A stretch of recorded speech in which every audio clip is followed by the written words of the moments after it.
Hi hello today special egg biryani. ఇది అందరి style లాగా కాదండి, పూర్తిగా నా స్టైలు.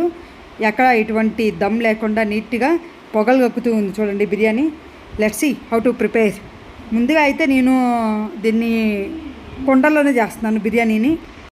పిల్లల దగ్గర నుంచి పెద్దవాళ్ళ వరకు ఏ రోజైనా సరే, స్పెషల్గా సండే నుంచి వీకెండ్స్ ఏదైనా సరే ఎంతో స్పెషల్ చేసేస్తుంది. Let's see how to prepare.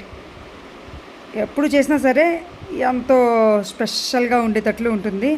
But ఎప్పుడు చికెన్ మటన్ ఇటువంటి వాటితో కాకుండా నేను హోటల్ స్టైల్ మొత్తం కూడా ఇది ప్లస్ ఈ షార్వా కూడా మీకు చెప్పేస్తున్నాను. Let's see how to prepare.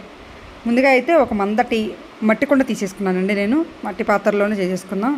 So oil అయితే బాగా హీట్ ఎక్కింది. దాంట్లోనే ఒక టీ స్పూన్ వరకు నేను నెయ్యి వేసేసుకొని మొత్తం ఇలా కాచేసుకున్నాను. సో దాంట్లో ఇప్పుడు మనం వేయాల్సింది చూపించేస్తాను. Let's see. బిర్యానీ దినుసులు అండి, యాస్టీస్గా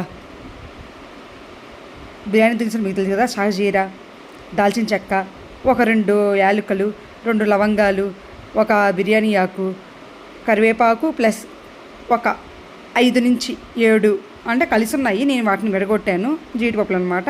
అలా సపరేట్ చేసేసాను. దాంట్లోనే ఒక క్యారెట్ కొంచెం సన్నగా కట్ చేసేసుకున్నాను. ప్లస్ ఒక ఉల్లిపాయ సన్నగా కట్ చేసి వేసేసుకోండి.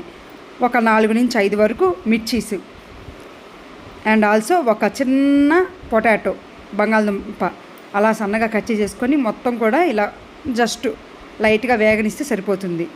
ఇది వెజ్లో లాగానే బట్ ఎగ్స్ వస్తాయి. బట్ నాట్ వెజ్ స్టైల్ అండి.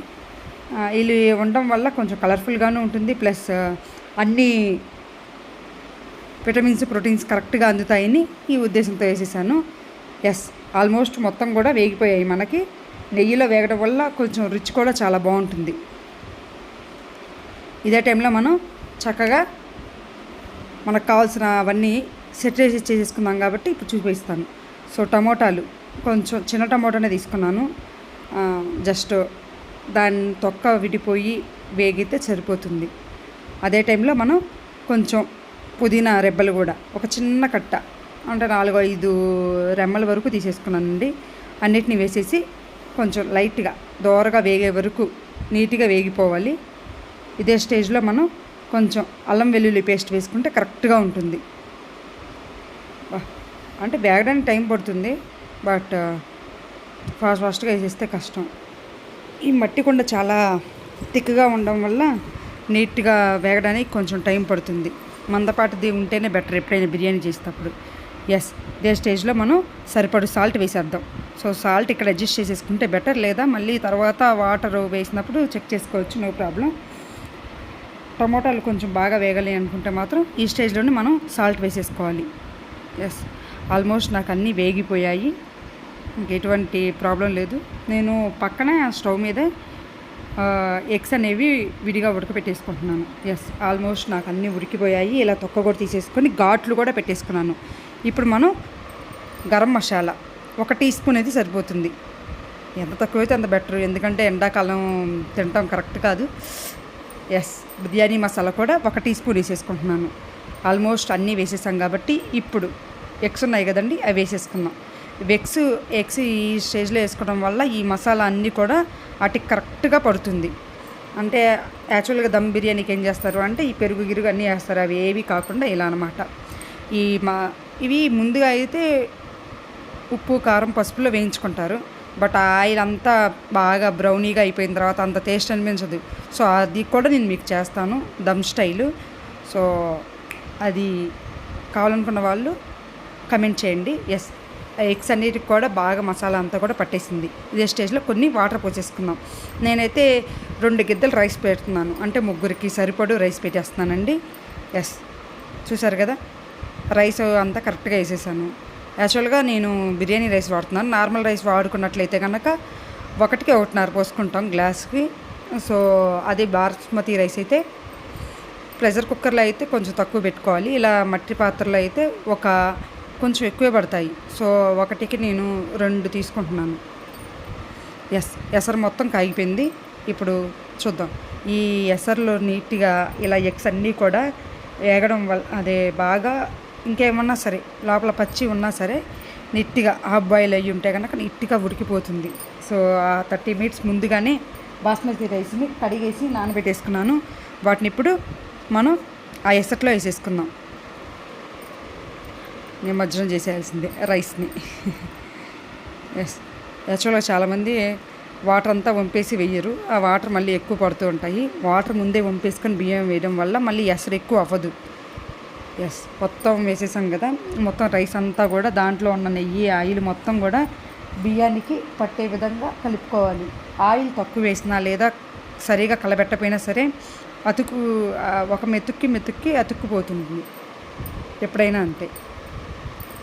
ఒకవేళ మెతుకు అంటింది అంటే మాత్రం ఆయిల్ తక్కువైందని, అంతమించి ఇంకేం లేదు, లేదా వాటర్ ఎక్కువైందని. ఎస్, మొత్తం కలిపేసేసుకున్నాం కదా. ఒక 3 మినిట్స్ హై ఫ్లేమ్లోను, ఒక 5 మినిట్స్ లో ఫ్లేమ్లోను ఉంచుకొని ఉడికిస్తే ఇట్ వాజ్ డన్. సో ఇది ప్రిపేర్ అయ్యే లోపల నేను మీకు టమాటా చార్వా లేదా దీంట్లోకి వెజ్ స్టైల్లో, నాన్ వెజ్ కాకుండా వెజ్ స్టైల్లోనే టమాటో షార్వా ఉంటుంది కదండి, మనం హోటల్లో ఇస్తూ ఉంటారు షార్వా, అది ఎలా ప్రిపేర్ చేయాలో మీకు ఇప్పుడు చూపించేస్తాను. ఎస్, ఇదే స్టేజ్లో మనం ఇప్పుడు సిమ్లో పెట్టేసుకున్నాం. లో ఫ్లేమ్లోకి టర్న్ చేసేసుకోవాలి. ఫ్లేమ్ కూడా మొత్తం కూడా మంట అనేది తగ్గించేసుకున్నాం. బాగా మంచి స్మెల్తో చాలా కలర్ఫుల్గా చాలా బాగుంది. సో ఇదే స్టేజ్లో పైన జస్ట్ ఒక 1/2 టీ స్పూన్ వరకు ఆయిల్ కాకపోతే నెయ్యి ఇలా స్ప్రింకిల్ చేసుకోవడం వల్ల బాగా మెతుకు అతుక్కోకుండా చాలా బాగుంటుంది. పొడిలాడుతుంది అన్నం అంతా కూడా. ఎస్, ఇప్పుడు నేను మీకు చూపించారు కదా ఇక్కడ. సో చూసారు కదా, ఎక్కడ కూడా మెతుకు అంటుకోలేదు. ఎగ్ కూడా పర్ఫెక్ట్గా బాయిల్ అయింది. చాలా యమ్మీగా ఉంది. సో దీంట్లో వేసుకున్న చార్వా నేను ఎలా చేయాలో కూడా మీకు ఇప్పుడు చూపించేస్తాను.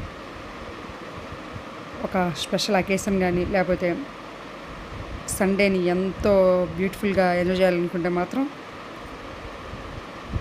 ఎగ్ బిర్యానీ ఉండాల్సిందే. Yes, this was done. Let's see tomato shorba with hotel style. ముందుగా అయితే నేను 3 టమోటాలు తీసేసుకున్నాను. దాంట్లోనే కొంచెం సాల్ట్ వేసేసుకుంటున్నాను. దాంట్లో 2 నుంచి 3 వెల్లుల్లిపాయలు ప్లస్ గరం మసాలా కొంచెం వేసేసుకుంటున్నాను, మరీ ఎక్కువగా కాదు. ఆ టమాటాలు కట్ చేసి వేసుకోవడం వల్ల త్వరగా స్మూతీగా పేస్ట్ అవుతాయి. దాంట్లోనే కొంచెం 1 టీ స్పూన్ నుంచి 1.5 టీ స్పూన్ వరకు కారం ప్లస్ గసగసాలు ఒక 1/2 టీ స్పూను. కారం అనేది అడ్జస్ట్మెంట్ అండి. చిన్న పిక్క చింతపండు వాటన్నిటిని వేసి మిక్స్ చేసేసుకున్నాను. సో ఇలా అయితే ఆయిల్ కొంచెం ఒక 4 టీ స్పూన్లు వేసేసుకొని దాంట్లోనే ఆయిల్ వేడెక్కాక ఒక చిన్న ఉల్లిపాయ కట్ చేసేసి దాంట్లోనే పోపు దినుసులు జీలకర్ర ఆవాలు వేసేసాను. ఎస్, ఒక 4 రెబ్బలు కరివేపాకు వీటన్నిటిని కొంచెం లైట్ గోల్డెన్ కలర్లోకి వచ్చే వరకు వేయించేసేసుకున్నాను.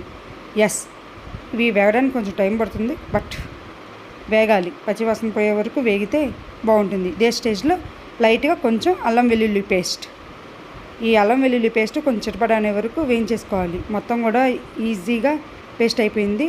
ఎస్, మొత్తం కూడా మనకి వేగిపోయాయి. ఇప్పుడు ఆల్రెడీ మిక్సీ పట్టుకున్న పేస్ట్ మొత్తం దీంట్లో వేసేసుకుందాం. ఇది అంతా కూడా దీంట్లో నుంచి వాటర్ బయటకు వచ్చే వరకు, పచ్చివాసన పోయే వరకు బాగా కుక్ అవ్వాలి. అంటే ఆయిల్ సపరేట్ అవ్వాలండి. మీకు ఈజీగా చెప్పాలంటే ఆయిల్ సపరేట్ అవుతుంది. సో ఈ లోపల మనం ఆ మిక్సీలోనే ఒక 1/2 గ్లాస్ వరకు వాటర్ పోసేసుకొని దాన్ని అంతా క్లీన్ చేసేసి దీంట్లో వేసుకుంటే కరెక్ట్గా సరిపోతుంది. దీన్ని కొంచెం పచ్చివాసన పోయే వరకు కుక్ చేసుకొని ఆయిల్ పైన తేలే వరకు చూపిస్తున్నాను కదా, ఆయిల్ ఇదిగో ఇలా ఆయిల్ సపరేట్ అయ్యే వరకు నీట్గా కుక్ చేసేసుకోవాలి. ఎస్, ఆల్మోస్ట్ నాకు దీంట్లోనే మనం కాలు ఉంటే ఈ స్టేజ్లో కొంచెం పసుపు వేసుకోవచ్చు. మొత్తం అయితే ఇదిగో చూసారు కదా, ఇక్కడ బుడగలు వచ్చేసేసి ఆయిల్ ఇక్కడ కనిపిస్తుంది కదండి, ఇలా ఆయిల్ సపరేట్ అయ్యే వరకు నీట్గా కుక్ చేసేసుకోవాలి. Yes, it was done. Almost మనకి మొత్తంగా వెల్గా కుక్ అయిపోయింది. ఇక్కడే మనకి ఏదైనా ఉప్పు కారం సరిపోయినా అడ్జస్ట్మెంట్ చేసుకోవాలనుకుంటే ఈ స్టేజ్లో మనం అడ్జస్ట్ చేసుకోవచ్చు. It was done. Let's serve. Please do subscribe. Thank you for watching.